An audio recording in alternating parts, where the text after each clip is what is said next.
हयग्रीव वह राक्षस जिसने सारे वेद चुरा लिए थे। क्या आपने सुना है उस असुर की कथा जिसने ब्रह्मांड के सारे वेद चुरा लिए थे और देवताओं को भी हार माननी पड़ी?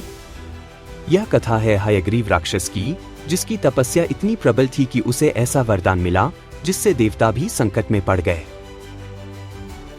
हयग्रीव एक शक्तिशाली असुर था जो अपनी अद्भुत शक्ति और तपस्या के लिए जाना जाता था। उसने ब्रह्मदेव की कठोर तपस्या की, जिससे प्रसन्न होकर ब्रह्मा ने उसे वरदान दिया कि कोई भी उसे मार नहीं सकता सिवाय एक अन्य हयग्रीव के। इस वरदान के बाद हयग्रीव का अहंकार बढ़ने लगा और उसने देवताओं पर विजय पाने की योजना बनाई। एक दिन उसने छलपूर्वक ब्रह्मा जी के पास से सारे वेद चुरा लिए और उन्हें पाताल लोक में छिपा दिया। बिना वेदों के ऋषि मुनि मंत्रों का उच्चारण नहीं कर सकते थे, जिससे धरती पर अंधकार छा गया। देवताओं की शक्ति कमजोर होने लगी और संपूर्ण ब्रह्मांड में अराजकता फैल गई।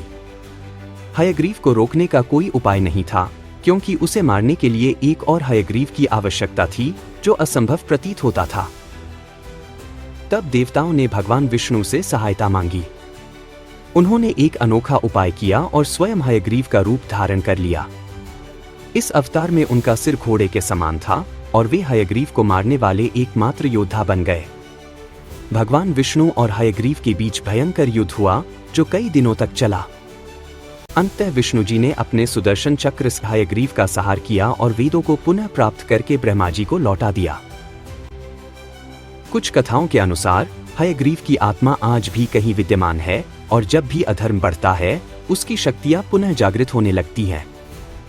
क्या यह केवल एक पुरानी कथा है या आज भी कोई शक्ति वेदों को नष्ट करने की कोशिश कर रही है? आपका क्या